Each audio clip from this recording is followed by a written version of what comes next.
الحمد لله نستعينه ونستغفره ونؤمن به ونتوكل عليه ونعوذ بالله من شرور أنفسنا ومن سيئات أعمالنا من يهد الله فلا مضل له ومن يضلل فلا هادي له وأشهد أن لا إله إلا الله وحده لا شريك له وأشهد أن سيدنا وسندنا ومولانا محمدا عبده ورسوله صلى الله تعالى عليه وعلى آله وأصحابه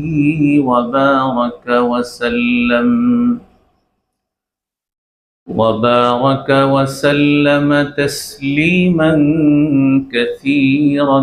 كثيرا أما بعد فأعوذ بالله من الشيطان الرجيم بسم الله الرحمن الرحيم وجاء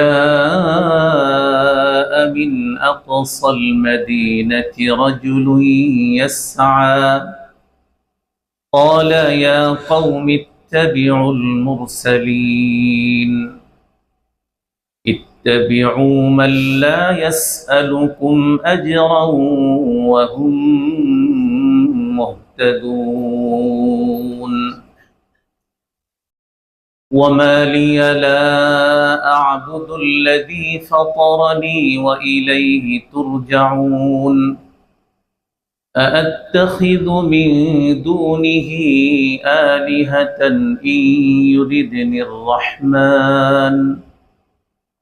إن يردني الرحمن بضر لا تغن عني شفاعتهم شيئا ولا ينقذون إني إذا لفي ضلال مبين إني آمنت بربكم فاسمعون قيل ادخل الجنة قال يا ليت قومي يعلمون بما غفر لي ربي وجعلني من المكرمين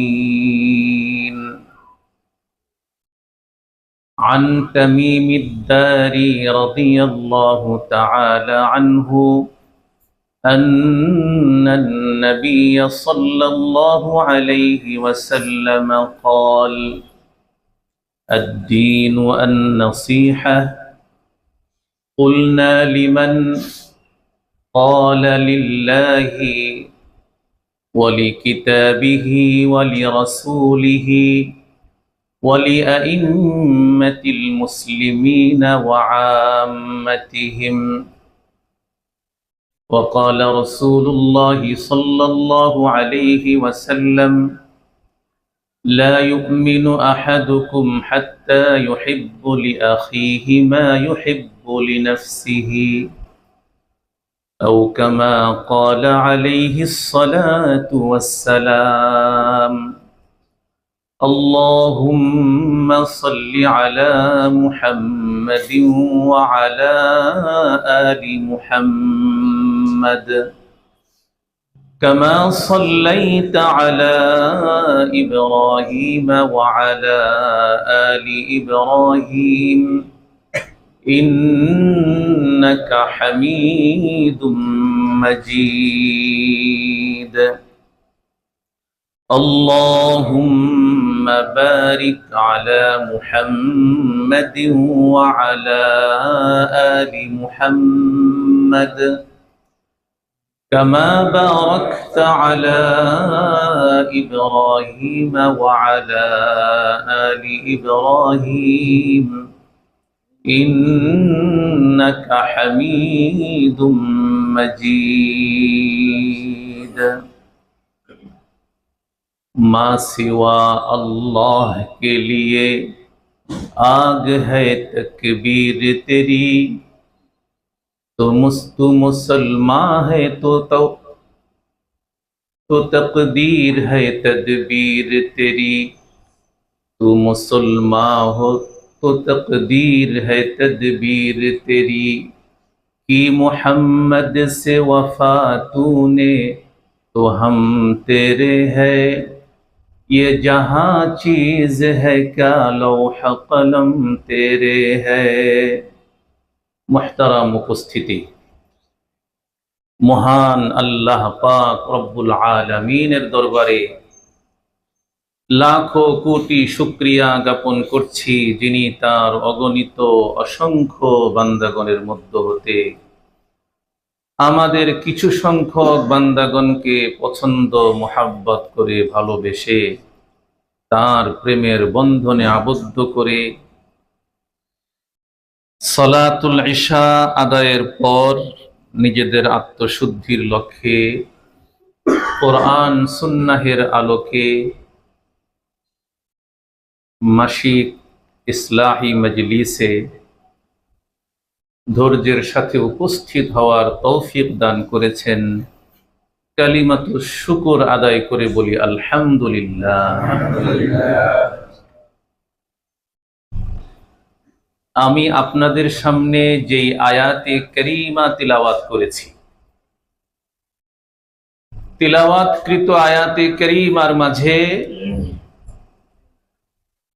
তিলাওয়াতকৃত আয়াতে কারিমার মাঝে মহান আল্লাহ পাক রব্বুল আলামিন অতীতকালের একজন ইমানদার ব্যক্তির ঘটনা আলোচনা করেছে।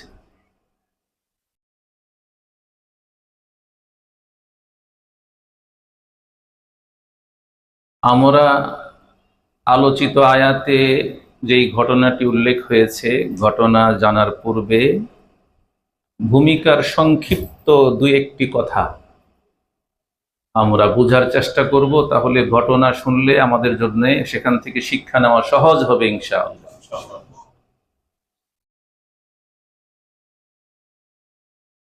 এক নম্বর কথা হলো, আয়াতে কারিমাকে সামনে রেখে আলোচ্য বিষয় নির্ধারণ করা হয়েছে। আলোচ্য বিষয় হলো কল্যাণকামী মানুষের পরিচয় ও মর্যাদা। কল্যাণকামী মানুষের পরিচয় ও মর্যাদা, এ হচ্ছে আলোচ্য বিষয়। পৃথিবীর সমস্ত মানুষ দুই দল, দুই ভাগ। একদল মানুষ কল্যাণকামী মানুষ, আর একদল মানুষ অকল্যাণকামী মানুষ। মানুষ কত দল? দুই দল, কল্যাণকামী অকল্যাণকামী। কল্যাণকামী মানুষ যারা, এদের তিনটি বৈশিষ্ট্য আছে। কল্যাণকামী মানুষদের পরিচয়, বৈশিষ্ট্য কয়টি? তিনটি। কল্যাণকামী মানুষদের এক নম্বর পরিচয়, বৈশিষ্ট্য কি? দুনিয়াতে যত প্রকারের নাফরমানি হয়, এই সমস্ত নাফরমানি থেকে মানুষকে বাধা দিয়ে আল্লাহমুখী করার চেষ্টা করে। কল্যাণকামী মানুষ যারা, এদের এক নম্বর বৈশিষ্ট্য, পরিচয় হচ্ছে এটা। কল্যাণকামী মানুষদের প্রথম পরিচয় কি? সকল প্রকার নাফরমানি থেকে মানুষকে ফিরিয়ে রাখার চেষ্টা করা, এটা কল্যাণকামী মানুষদের 1 নম্বর বৈশিষ্ট্য, পরিচয়, গুণাবলী। কল্যাণকামী মানুষদের 2য় নম্বর পরিচয়, এরা মানুষের কাছে দ্বীনি কাজের বিনিময়ে কোনো পারিশ্রমিক চায় না। কল্যাণকামী মানুষের 2য় নম্বর পরিচয়, বৈশিষ্ট্য, এরা আখিরাতের যে কর্মগুলো, কাজগুলো আছে, এক কথায় দ্বীনি কাজে এরা মানুষের কাছে কোনো পারিশ্রমিক চায় না। কল্যাণকামী মানুষদের 2য় নম্বর বৈশিষ্ট্য, পরিচয়। কল্যাণকামী মানুষদের 3য় নম্বর বৈশিষ্ট্য, পরিচয়, এরা সঠিক পথে চলে, এরা সত্যের পথে চলে, হেদায়েতের পথে চলে। এই 3টা পরিচয় কল্যাণকামী মানুষদের। কয়টা? 3টা। মনে থাকবে তো ইনশাআল্লাহ আমাদের? কল্যাণকামী মানুষদের মর্যাদা 2টা। কয়টা মর্যাদা? 1 নম্বর মর্যাদা, দোনোটা মর্যাদা আল্লাহ পাক তাদেরকে তাদের এই কল্যাণকামিতার কারণে দিয়ে থাকেন। 1 নম্বর মর্যাদা হলো কল্যাণকামী মানুষদেরকে আল্লাহ পাক ক্ষমা করে দেন। আচ্ছা, এর চেয়ে বড় মর্যাদা আর কি হতে পারে? একজন মানুষের দুনিয়ার জীবনের সফলতা এর চেয়ে বড় আর কি হতে পারে? কল্যাণকামী মানুষদের 1 নম্বর মর্যাদা, আল্লাহ পাক এদের জীবনের সমস্ত গুনাহগুলো কি করে দেন? ক্ষমা করে দেন, মাফ করে দেন। কল্যাণকামী মানুষদের 2য় নম্বর মর্যাদা, আল্লাহ পাক রব্বুল আলামিন এদেরকে সম্মানিত মানুষদের সাথে জান্নাতে স্থান দিবেন। মনে থাকবে না ইনশাআল্লাহ? এই সংক্ষিপ্ত ভূমিকার কথা আমরা মনে রাখবো, এই 5টা পয়েন্ট মনে রাখবো ইনশাআল্লাহ। হ্যাঁ, আল্লাহু আকবার। সূরা ইয়াসিনের 13 নম্বর আয়াতে কারিমা, সম্ভবত এই ঘটনা যেখান থেকে আল্লাহ পাক বয়ান শুরু করেছেন, ঘটনার তেলাওয়াতকৃত আয়াতে কারিমায় যে ঘটনাটি আলোচিত হয়েছে, যেই ব্যক্তির ঘটনা আলোচিত হয়েছে, আল্লাহু আকবার, রাসূলুল্লাহ সাল্লাল্লাহু আলাইহি ওয়াসাল্লামকে আল্লাহ পাক বলতেছেন, আউযু বিল্লাহি মিনাশ শাইতানির রাজীম, واضرب لهم مثلا أصحاب القرية إذ جاءها المرسلون। রব্বুল আলামিন বলেন, নবী আপনি তাদের সামনে, অর্থাৎ মক্কার মুশরিক, মদিনার মুশরিক, ইহুদি আর নাসারাদের সামনে দৃষ্টান্ত হিসেবে ওই জনপদবাসীর ঘটনা পেশ করুন। واضرب لهم مثلا أصحاب القرية, দৃষ্টান্ত হিসেবে মুশরিকদের সামনে, ইহুদি নাসারাদের সামনে ওই জনপদবাসীদের ঘটনা পেশ করুন। ইয জাআহাল মুরসালুন, যাদের নিকট রাসূলগণ এসেছিলেন। ওই জনপদবাসীর কাছে আল্লাহ পাক কাদেরকে পাঠিয়েছিলেন? রাসূলগণকে পাঠিয়েছেন। রাসূল 3 জন রাসূলকে পাঠিয়েছেন, 3 জন নবীকে পাঠিয়েছেন। إذ أرسلنا إليهم اثنين فكذبوهما فعززنا بثالث فقالوا إنا إليكم مرسلون। আল্লাহ পাক বলেন, আমি প্রথম দুইজন নবী পাঠিয়েছি তাদের কাছে। কতজন? ইদ আরসালনা ইলাইহিম ইসনাইন, আল্লাহ পাক বলেন আমি প্রথম তাদের কাছে দুইজন নবী পাঠিয়েছি। ফাকাযযাবুহুমা, তারা এই দুজন নবীকে মিথ্যাবাদী বলেছে। ওই জনপদবাসী এই দুজন নবীকে কি বলছে? মিথ্যাবাদী। কিয়ামত পর্যন্ত আর কোন নবী আসবে এখন? কথা বলেন। কিয়ামত পর্যন্ত এখন আর কোন নবী আসবে না। তাহলে আমরা কাদের কথা মানবো? আরে ওয়ারিসে নবী, উলামায়ে কেরাম, হক্কানি উলামায়ে কেরামের কথা মানবো। ওই জনপদবাসী দুইজন নবীকে মিথ্যাবাদী বলেছে। ফাআজ্জাজনা বিথালিসিন, আল্লাহ পাক বলতেছেন আমি তৃতীয় আরেকজনকে পাঠিয়ে তাদেরকে শক্তিশালী করেছি। এই তিনজনকে তারা কি বলছে? মিথ্যাবাদী বলছে। আমাদের মধ্যেও এই বাংলাদেশের জমিনে বহু মানুষ নিজেকে মুসলমান পরিচয় দানকারী, বহু মানুষ মুসলমান আছে যারা ওয়ারিসে নবীদেরকে কিভাবে মিথ্যাবাদী বানানো যায়, মিথ্যাবাদী সাব্যস্ত করা যায়, এই প্রচেষ্টায় সারা দিন সে লিপ্ত থাকে, এই চেষ্টায় লিপ্ত থাকে।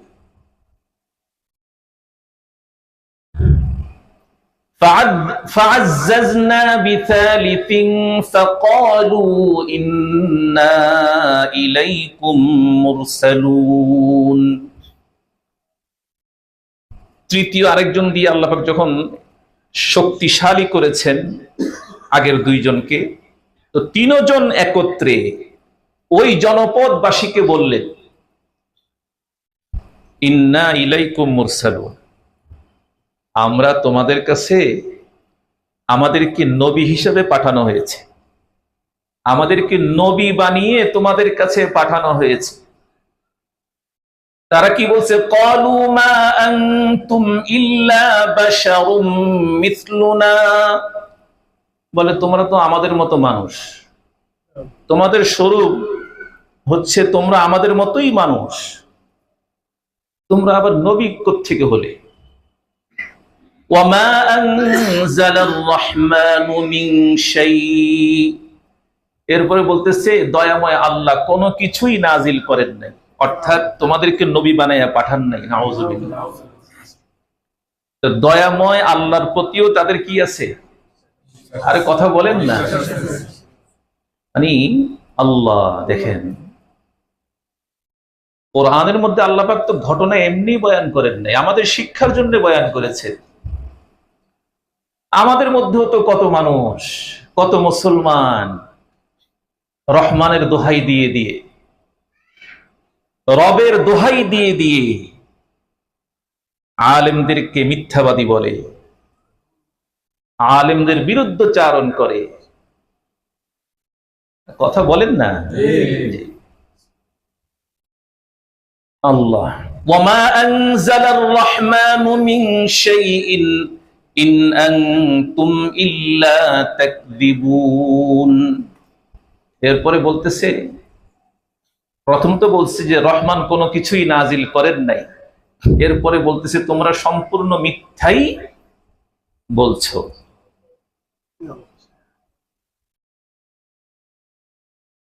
তোমরা মিথ্যাবাদী, তোমরা মিথ্যাই বলছো। নাউযুবিল্লাহ।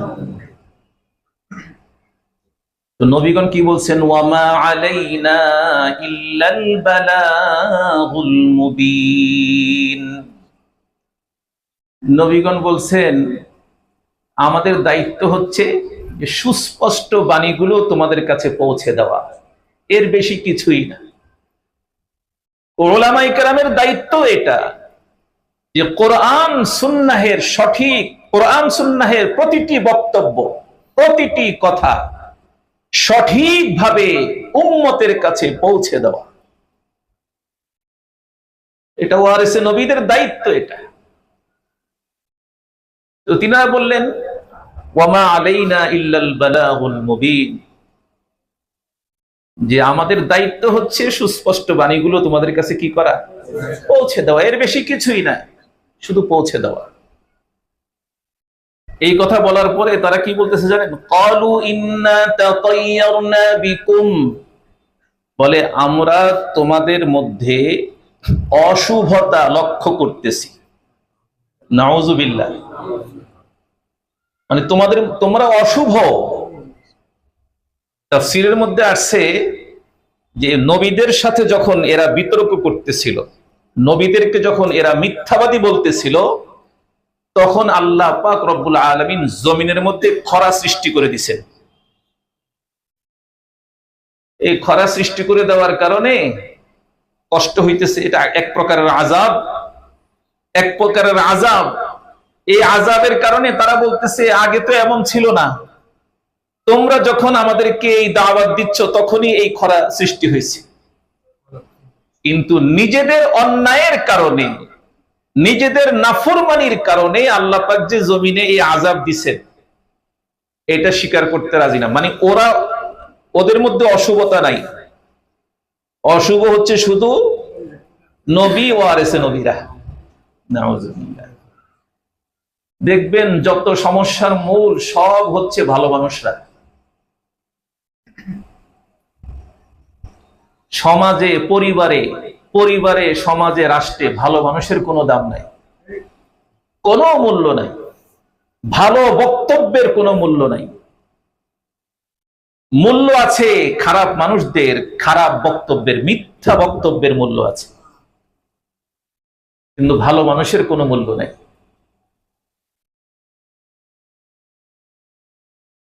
ইন্না তাতায়্যারনা বিকুম লাইন লাম তানতাহু লানারজুমান্নাকুম ওয়া লায়ামাসসান্নাকুম মিন্না আযাবুন আলীম। এরপরে বলতেছে যে তোমরা যদি তোমাদের এই কর্মে নিবৃত না হও, থেমে না যাও, অর্থাৎ দাওয়াত যদি দিতেই থাকো, আমরা তোমাদেরকে পাথর মারব। ওয়ালা ইয়ামাসসান্নাকুম মিন্না আযাবুন আলীম, আমরা আমাদের হাত দ্বারা তোমাদেরকে কঠিন শাস্তি প্রদান করব।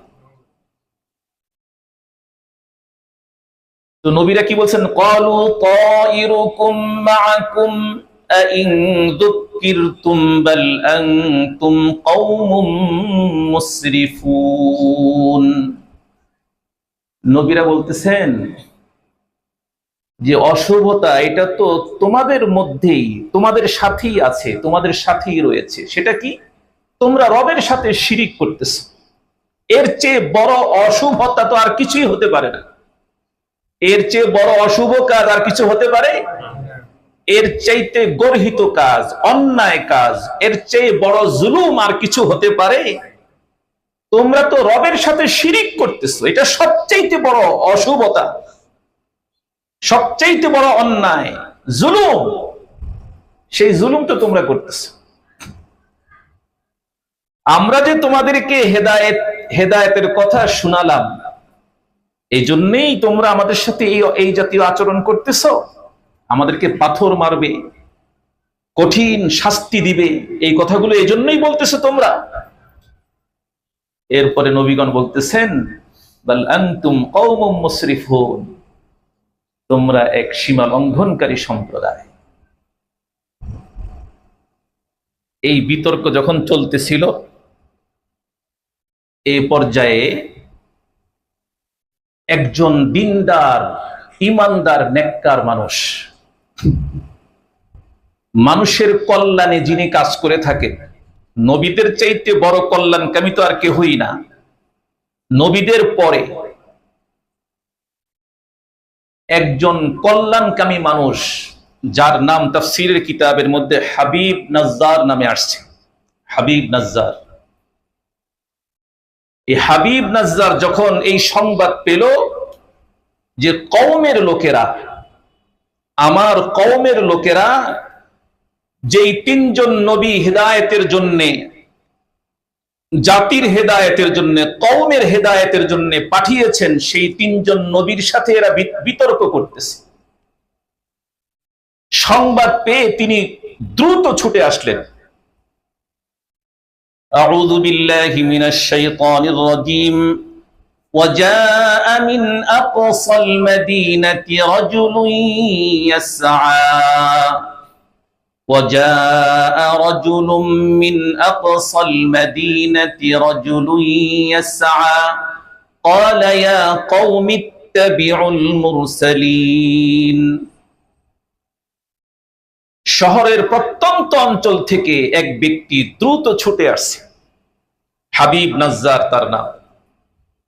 এসে কওমকে বলতেছে, ইয়া কওম ইত্তাবিউল মুরসালিন, তোমরা নবীদের অনুসরণ করো, তাদের কথা মেনে নাও, এর মাঝে তোমাদের জন্য কল্যাণ রয়েছে, মানো মানো। ইত্তাবিউ মান লা ইয়াসআলুকুম আজরা, তোমরা তাদের অনুসরণ করো যারা তোমাদের কাছে কোনো পারিশ্রমিক চায় না। তোমরা তাদের অনুসরণ করো যারা তোমাদের কাছে কোনো পারিশ্রমিক চায় না। আচ্ছা বলেন তো, হক্কানি উলামায়ে কেরাম যারা মানুষের দুনিয়া এবং আখিরাতের হায়াতের কল্যাণে মানুষকে কোরআন এবং সুন্নাহের বাণী শোনায়, কথাগুলো শোনায়, এর বিনিময়ে চায় না, বিনিময়ে চায় না, এর পরেও কেন শোনালো? কোরআনের বক্তব্যগুলো, সুস্পষ্ট বক্তব্যগুলো কেন জাতির সামনে পেশ করলো? এই অপরাধে উলামায়ে কেরামদেরকে অপরাধী বানানো হয় কিনা? আমাদের মাওলানা আতাউর রহমান বিক্রমপুরী, আতাউর রহমান না ওনার নাম, ওকার জ্বালায় তো,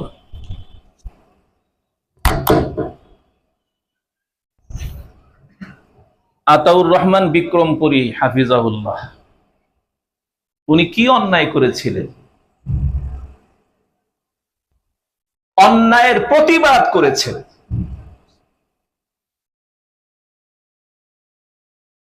শহীদ শরীফ ওসমান হাদি কি অন্যায় করেছে?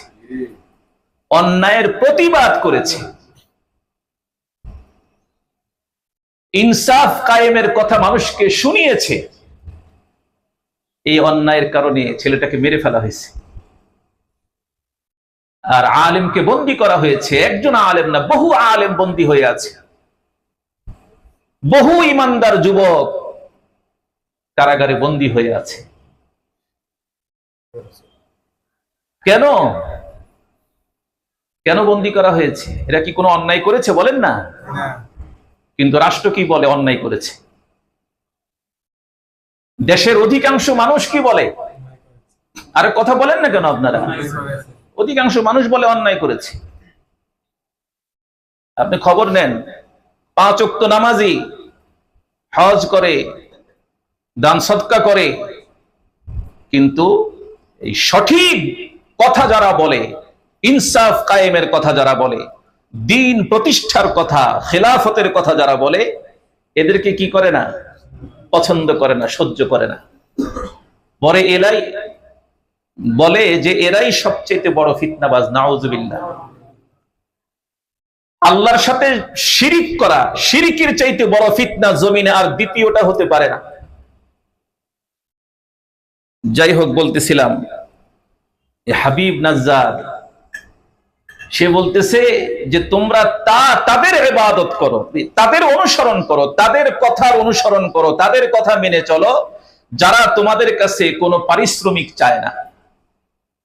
মাল্লা ইয়াসআলুকুম আজরা, তোমাদের কাছে কোনো পারিশ্রমিক চায় না। ওয়াহুম মুহতাদুন, এবং সঠিক পথে যারা চলে তোমরা তাদের কথা মেনে চলো।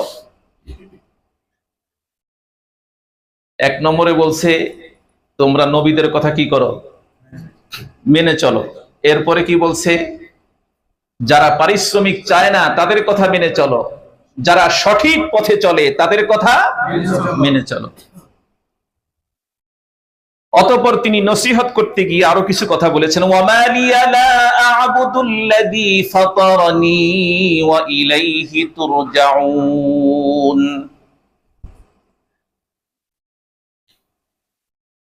তিনি বলতেছেন ওয়ামা লিয়া, আমি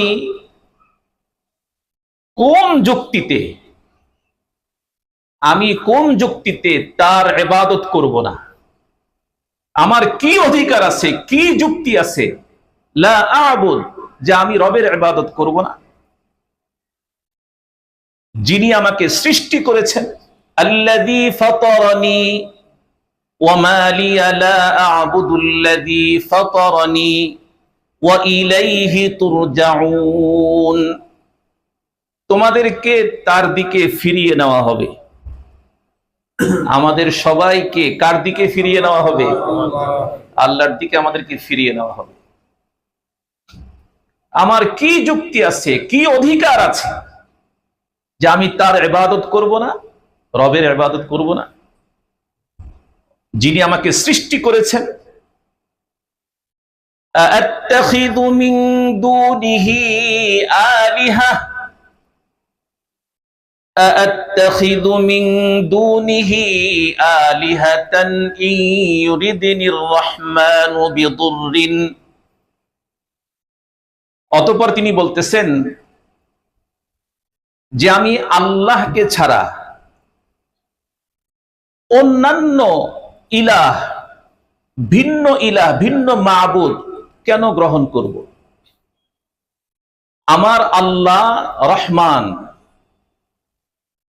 আমার আল্লাহ দয়াময় আল্লাহ, তিনি যদি আমার যদি কোনো অনিষ্ট করতে চান, আমার আল্লাহ যদি আমাকে কোনো আযাব দিতে চান, কোনো কষ্ট দিতে চান, লা তুগনি আন্নি শাফাআতুহুম শাইআ, সেই কষ্ট থেকে তারা আমাকে মুক্ত করতে পারবে? তাদের সুপারিশ আল্লাহ গ্রহণ করবে? তাদের কোন সুপারিশ, যাদের সুপারিশ আল্লাহ গ্রহণ করবে না, আমাকে আমার রহমান যদি শাস্তি দেয়, আর ওই সকল মাবুদ যদি রহমানের কাছে সুপারিশ করে, আচ্ছা সুপারিশ করার কথা আল্লাহ পাক আলোচনা করছেন, কিন্তু আসলেই কি তারা সুপারিশ করতে পারে? অন্য আয়াতের মধ্যে কিন্তু আছে এটা। এদের তো কথা বলার যোগ্যতাই নাই, কোনো নিজস্বতা নাই এদের। মূর্তির কোন নিজস্বতা আছে বলে? চলার যোগ্যতা, বলার যোগ্যতা, খাওয়ার যোগ্যতা কিছু আছে? নিজের তো কিছু নাই, কার ইবাদত করে? ওয়ালা ইউনকিযুন। এরপরে বলতেছেন যে এরা তো আমাকে সেই কষ্ট থেকে উদ্ধার করতে পারবে না। আল্লাহ যদি আমাকে কোনো কষ্ট দেন, কোনো অনিষ্ট দেন, তাদের সুপারিশ কোনো কাজে আসবে না। যাদের সুপারিশ কোনো কাজে আসবে না, যারা আমাকে উদ্ধার করতে পারবে না, আমি কেন তাদের ইবাদত করব? তাদেরকে কেন আমি মাবুদ হিসেবে গ্রহণ করব? ইন্নী ইযাল লাফি যালালিম মুবিন। অতঃপর তিনি বললেন, যদি আমি এমনটি করি, অর্থাৎ আল্লাহ ছাড়া যদি অন্যান্য মাবুদ গ্রহণ করি, তবে আমি সুস্পষ্ট গোমরাহির মধ্যে লিপ্ত আছি। ইন্নী আমানতু বিরাব্বিকুম ফাসমাউন। এরপরে হাবিব নাজ্জার বললেন, তিনি তিনার ঈমানকে গোপন করেছিলেন এতক্ষণ পর্যন্ত। তিনি যে ঈমান এনেছেন স্বজাতির কেউ জানে না। হাবিব, নাজ্জার, এই তিনজন নবী যাদের নাম তাফসীরের কিতাবের মধ্যে আসছে সাদিক, সাদুক, শামুল। সাদিক, সাদুক, শামুল, এই তিনজন নবী, এই তিনজন নবীর কাছেই হাবিব নাজ্জার ঈমান এনেছেন। তিনি তিনার ঈমানকে প্রকাশ করেন নাই স্বজাতির কাছে, এই এখন প্রকাশ করতেছেন, বলতেছেন ইন্নী আমানতু বিরাব্বিকুম ফাসমাউন, ইন্নী আমানতু বিরাব্বিকুম, আমি তোমাদের রবের প্রতি, প্রতিপালকের প্রতি ঈমান এনেছি। ফাসমাউন, অতএব তোমরা আমার কথা শোনো, আমার কথা মেনে নাও, শুনো। ইন্নী আমানতু বিরাব্বিকুম ফাসমাউন, তোমরা আমার কথা শুনো, মেনে নাও। এই কথা যখন বলছে ইন্নী আমানতু বিরাব্বিকুম, আমি তোমাদের রবের প্রতি ঈমান এনেছি, শুধু এতটুকু যখন বলেছে, ভাই সামনে চলে আসেন, ইব্রাহিম ভাই,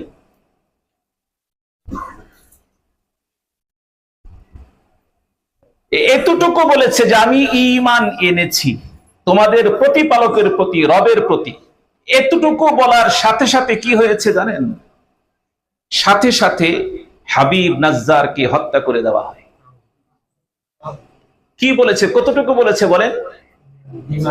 আমি ঈমান এনেছি, শুধু এতটুকু বলেছে, ইন্নী আমানতু বিরাব্বিকুম, আমি তোমাদের রবের প্রতি ঈমান এনেছি, এতটুক বলার সাথে সাথে হাবিব নাজ্জারকে হত্যা করে দেওয়া হয়। নাউযুবিল্লাহ।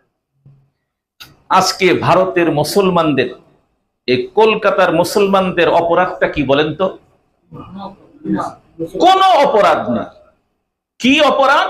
আমি ঈমানদার, আমি মুসলিম, শুধু মুসলিম পরিচয়, এটাই তাদের অপরাধ। আমার কথা বুঝতেছেন? বাংলাদেশে হক্কানি উলামায়ে কেরাম নির্যাতিত, মাজলুম। অপরাধ কি? অপরাধ হচ্ছে তিনি একজন সত্যিকারের আলেম, সঠিক আলেম, কোরআনের সঠিক বক্তব্য পেশ করে থাকেন, সঠিক কথা মানুষের কাছে উপস্থাপন করে থাকেন, এটাই তিনার অন্যায়। একজন ইমানদার যুবক, যে সকল ইমানদার যুবকরা বন্দী রয়েছে, এদের অপরাধ কি? এদের অপরাধ হলো এরা নবীর দুশমনকে, অনেক যুবক আছেন এমন যারা নবীকে অসম্মান করেছে, এই রকম শাতিমকে হত্যা করেছে, এটাই তাদের অপরাধ। আমার আল্লাহ কি এদেরকে অপরাধ বলেছেন, অপরাধী বলেছেন? আমার রসুল কি এদেরকে অপরাধী বলেছেন? নাকি এই জাতীয় কর্মের কারণে আনন্দিত হয়েছেন, খুশি হয়েছেন, সুসংবাদ দিয়েছেন জান্নাতের? অথচ এদেরকে অপরাধী বানিয়ে রেখেছে কারা? মুসলিম নামের মুশরিকরা। মুসলিম নামের মুশরিকরা অপরাধী বানিয়ে রেখেছে। অপরাধ এতটুকু, সারা কোরআনের বহু জায়গায় আল্লাহ পাক আলোচনা করেছেন, দেখবেন সব জায়গায় একই কথা। মাজলুম যারা, যারা মাজলুম, মুসলমান যারা মাজলুম, এই মাজলুমদেরকে জুলুমের প্রতিশোধ গ্রহণ করার অনুমতি দিয়েছেন কে? কথা বলেন না। মাজলুমদেরকে জুলুমের প্রতিশোধ গ্রহণ করার অনুমতি আল্লাহ দিয়েছেন। এখন আমরা আপনারা একটু যদি ভালো করে খেয়াল করি, আমরা যদি একটু ভালো করে খেয়াল করি, তাহলে আমরা বুঝবো, আমাদের জন্য বোঝা সহজ হবে। কি? আজকে যে ভারতে এত মুসলমান মাজলুম, বাংলাদেশের জমিনে সঠিক ইমানদাররা মাজলুম, ফিলিস্তিনের জমিনে, সারা পৃথিবীর জমিনে, আমরা আমাদের দেশের কথাই বলি, প্রতিবেশী দেশের কথাই বলি, যে আমরাও মাজলুম, তারাও কি? আমরা কি মাজলুম না? কথা বলেন না। নাকি আমরা এখন মাজলুম না? 17 বছর মাজলুম ছিলাম, এখন মাজলুম না? অবশ্যই মাজলুম। আমরা মাজলুম, আমাদের প্রতিবেশী এরাও মাজলুম। আমরা মাজলুম হচ্ছি, আমরা কি রবের কথা মানতেছি? কথা বলেন না।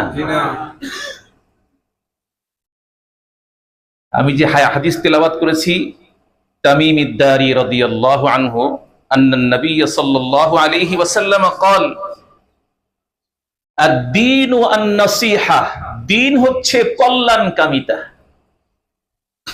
আরেক অর্থ হচ্ছে আন্তরিকভাবে মানুষের কল্যাণ কামনা করা, শুভাকাঙ্ক্ষী হওয়া, আন্তরিকভাবে আনুগত্য করা। কার? আল্লাহর, আল্লাহর রসুলের এবং ওয়ারিসে নবী হক্কানি উলামায়ে কেরামের। আন্তরিকভাবে মহাব্বতের সাথে আনুগত্য করা, এই নসিহার এটা আরেক অর্থ। আর দ্বীন আন নসিহা, দ্বীন হচ্ছে কল্যাণকামিতা, দ্বীন হচ্ছে আনুগত্য, দ্বীন হচ্ছে মানুষকে কল্যাণের দিকে ডাকা, অকল্যাণ থেকে বিরত রাখা। এই হচ্ছে নসিহা। আমরা তো শুধু নসিহার অর্থ বুঝেছি যে মানুষকে কিছু উপদেশ দেওয়া, শুধু এতটুকু না। আর নসিহার এক অর্থ হচ্ছে আনুগত্য করা, আনুগত্য। দেখেন, আমি আয়াতে কারিমা তেলাওয়াত করি, এরপরে আমরা সিদ্ধান্ত নেব আমরা কি রবের আনুগত্য করছি কিনা। যদি আনুগত্য করে না থাকি তাহলে মাজলুম হবই, জুলুমের শিকার হবই। আর যদি আনুগত্য করি, জুলুমের শিকার হলেও সেই মাজলুম হওয়ার দ্বারা আমি সাথে সাথে জান্নাতে পৌঁছে যাব ইনশাআল্লাহ। আমার উপরে জুলুম করা হয়েছে, আর যদি আমার শাহাদাত হয়ে যায় সাথে সাথে কোথায়? জান্নাত। জুলুম হয়েছে, শাহাদাত হয়েছে, কিন্তু আমি তো আগে আল্লাহর আনুগত্য করি নাই, আল্লাহর কথার অনুসরণ করি নাই, বরং বিরোধিতা করেছি। যারা আনুগত্য করতে বলেছে তাদের বিরোধিতা করেছি, আমি জান্নাত পাবো না। আউযু বিল্লাহি মিনাশ শাইতানির রাজীম। উযিনা লিল্লাযীনা ইউকাতালুনা বিআন্নাহুম যুলিমু ওয়া ইন্নাল্লাহা আলা নাসরিহিম লাকাদির। আল্লাহ পাক রব্বুল আলামিন বলেন, যারা মাজলুম হয়েছে, ইমানদারদের মধ্যে যারা কি হয়েছে? মাজলুম হয়েছে, আমি মাজলুমদেরকে জুলুমের প্রতিশোধ গ্রহণ করার অনুমতি প্রদান করলাম। বুঝেন নাই আপনারা? মাজলুমদেরকে জুলুমের প্রতিশোধ গ্রহণ করার অনুমতি দিয়েছেন কে? ওয়া ইন্নাল্লাহা আলা নাসরিহিম লাকাদির। আল্লাহ পাক রব্বুল আলামিন মাজলুমদেরকে সাহায্য করতে সক্ষম, অর্থাৎ তাদেরকে বিজয় দান করা আল্লাহ পাকের পক্ষে একেবারেই কি সহজ। আল্লাহ পাক তাদেরকে বিজয় দান করতে সক্ষম মাজলুমদেরকে। আল্লাযীনা উখরিজু মিন দিয়ারিহিম বিগাইরি হাক্কিন ইল্লা আন ইয়াকুলু রাব্বুনাল্লাহ। এই মাজলুমদেরকে তাদের ঘর থেকে, তাদের দেশ থেকে বের করে দেওয়া হয়েছে। উখরিজু মিন দিয়ারিহিম বিগাইরি হাক্কিন, অন্যায়ভাবে ইমানদার মুসলমানদেরকে তাদের ঘর থেকে, ভূখণ্ড থেকে বের করে দেওয়া হয়েছে। কলকাতায় যেটা হচ্ছে, অন্যায়ভাবে মুসলমানদের ঘর বাড়ি ভেঙে দেওয়া হচ্ছে। ইল্লা আন ইয়াকুলু রাব্বুনাল্লাহ। তাদের অন্যায় কি? তারা এই কথা বলে যে আমাদের প্রতিপালক একমাত্র আল্লাহ। শুধুমাত্র এই কথার কারণে, ইল্লা আন ইয়াকুলু রাব্বুনাল্লাহ, শুধু এই কথার কারণে তাদের ঘর বাড়ি ভেঙে দেওয়া হচ্ছে, তাদেরকে হত্যা করা হচ্ছে অন্যায়ভাবে। অতঃপর রব্বুল আলামিন বলেন, ওয়ালাউলা দাফউল্লাহিন নাসা বা'দাহুম বিবা'দ।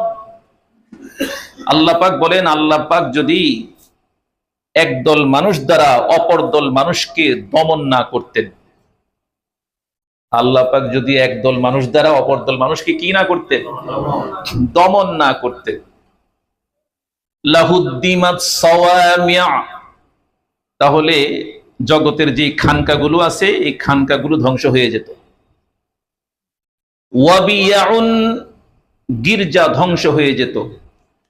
ওয়াসালাওয়াতুন, ইবাদতখানা ধ্বংস হয়ে যেত। ওয়া মাসাজিদ, মসজিদ সমূহ কি হয়ে যেত? ইউযকারু ফীহা ইসমুল্লাহি কাসীরা, এই জায়গাগুলোতে অধিক পরিমাণে কাকে স্মরণ করা হয়? কার তাসবিহ পাঠ করা হয় বলেন? আল্লাহ। খানকা, গির্জা, ইবাদতখানা, মসজিদ, যেগুলোতে আল্লাহকে অধিক পরিমাণে স্মরণ করা হয়, আল্লাহর জিকির করা হয়, যদি আল্লাহ পাক একদল মানুষ দ্বারা আরেক দল মানুষকে দমন না করতেন তাহলে এগুলো সব ধ্বংস হয়ে যেত। এখন দমন করার,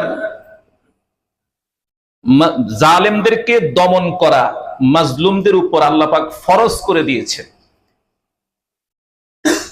জালেমদেরকে দমন করা মাজলুমদের উপর আল্লাহ পাক কি করে দিয়েছেন?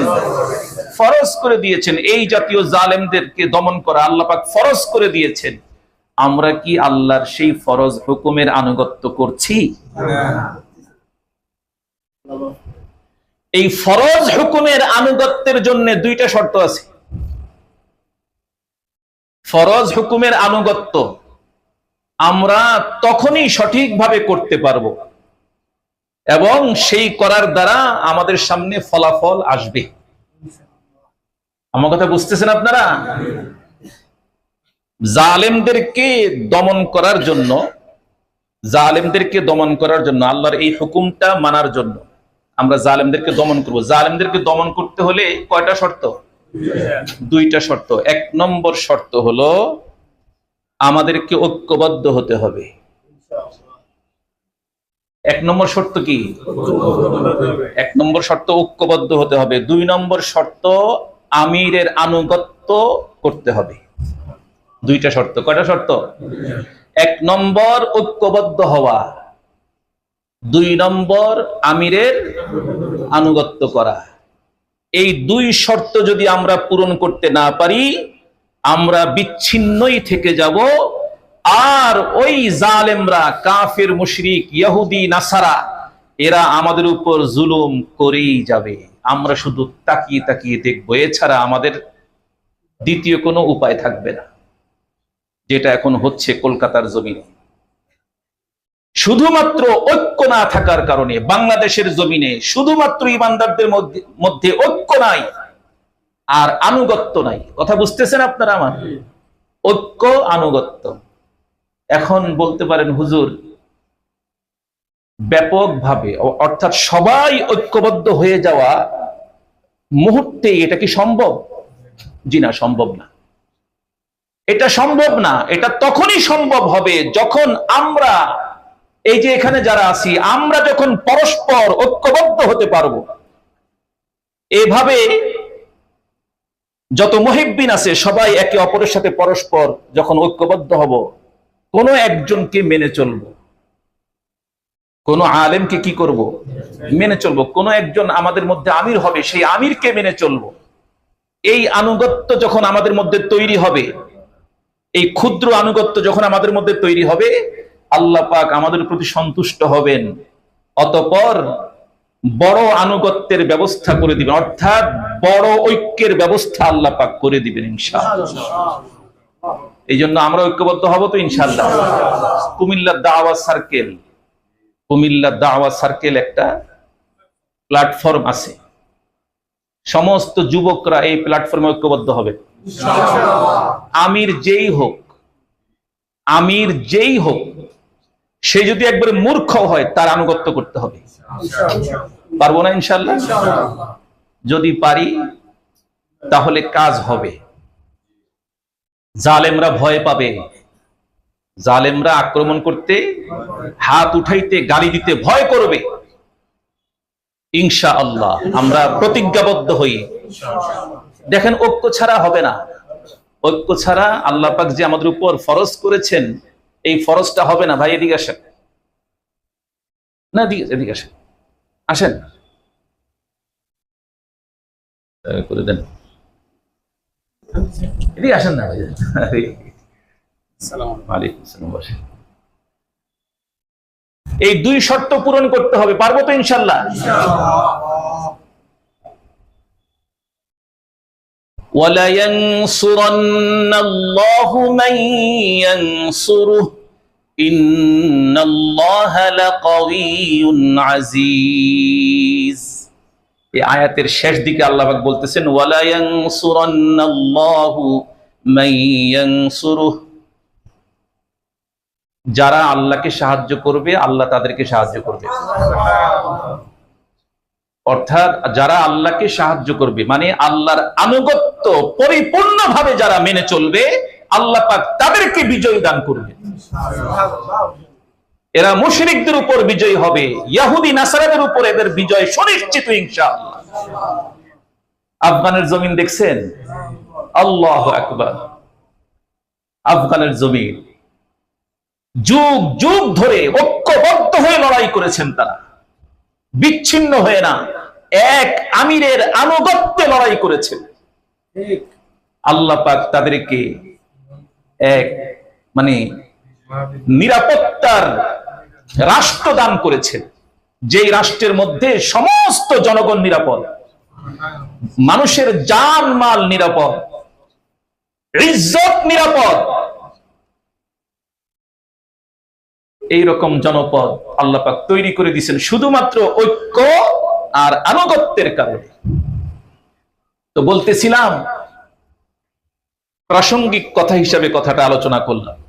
বলতেছিলাম ওই যে হাবিবে নাজ্জার, সে তার সম্প্রদায়কে বলতেছিল ইন্নী আমানতু বিরাব্বিকুম ফাসমাউন, আমি তোমাদের রবের প্রতি ঈমান এনেছি।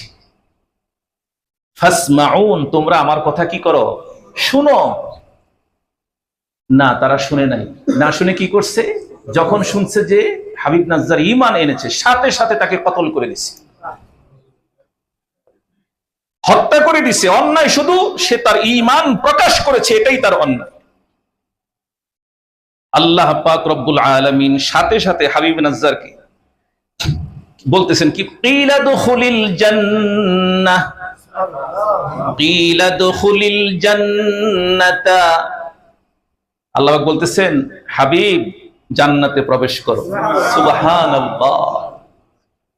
কিলা দুখুলিল জান্নাতা ক্বালা ইয়া লাইতা কওমি ইয়ালামুন। যখন এখানে প্রশ্ন আসতে পারে যে হুজুর জান্নাত তো কিয়ামত কায়েম হওয়ার পরেই না পাবে, আল্লাহ পাক যে বললেন কিলা দুখুলিল জান্নাহ, এর অর্থ কি? তাফসীরের কিতাবের মধ্যে মুফাসসিরিনগণ লিখেছেন যে আল্লাহ পাক জান্নাতের নাজ নিয়ামত তাকে দান করবে কবরের মধ্যে, জান্নাতের হাওয়া বাতাস নিয়ামত তাকে দান করা হবে। তো শহীদ, শহীদ তো মৃত না, কোরআনের আয়াত আছে শহীদকে আল্লাহ পাক রিজিক দেন, শহীদ রিজিক গ্রহণ করে, রিজিক খায়। সুবহানাল্লাহ। রব্বুল আলামিন বলেন কিলা দুখুলিল জান্নাহ, জান্নাতে প্রবেশ করছে হাবিব নাজ্জার। জান্নাতের নিয়ামত, নাজ নিয়ামত দেখে কেমন কল্যাণকামী ছিল মানুষের জন্য দুনিয়াতে হাবিব নাজ্জার, নিজের সম্প্রদায়ের জন্য, কওমের জন্য কেমন কল্যাণকামী ছিলেন, যে মৃত্যুর পরে তাকে যখন শহীদ করে দেওয়া হয়, শহীদ হওয়ার পরে আল্লাহ পাক যখন বললেন তুমি জান্নাতে প্রবেশ করো, জান্নাতে গিয়ে যখন সে নাজ নিয়ামত দেখলো, আল্লাহ ক্বালা ইয়া লাইতা কওমি ইয়ালামুন, সেখানেও সে তার স্বজাতির জন্য আফসোস করতেছে, হায় আমার জাতি যদি জানতো যে আমাকে কি নিয়ামত দেওয়া হয়েছে। বিমা গফারা লি রাব্বি ওয়া জাআলানি মিনাল মুকরামিন, হায় আমার সম্প্রদায় যদি জানতো আমার প্রতিপালক আমাকে ক্ষমা করে দিয়েছেন। বিমা গফারা লি রাব্বি ওয়া জাআলানি মিনাল মুকরামিন, এবং আমাকে সম্মানিতদের সাথে জান্নাতে বসবাস করার সুযোগ দিয়েছেন। আল্লাহ পাক আমাদের সকলকে কল্যাণকামী হওয়ার তৌফিক দান করে।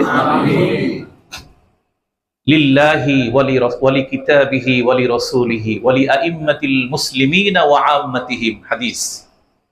আল্লাহর জন্য কল্যাণকামী মানে আল্লাহর প্রতি পরিপূর্ণ আস্থা বিশ্বাস রাখা।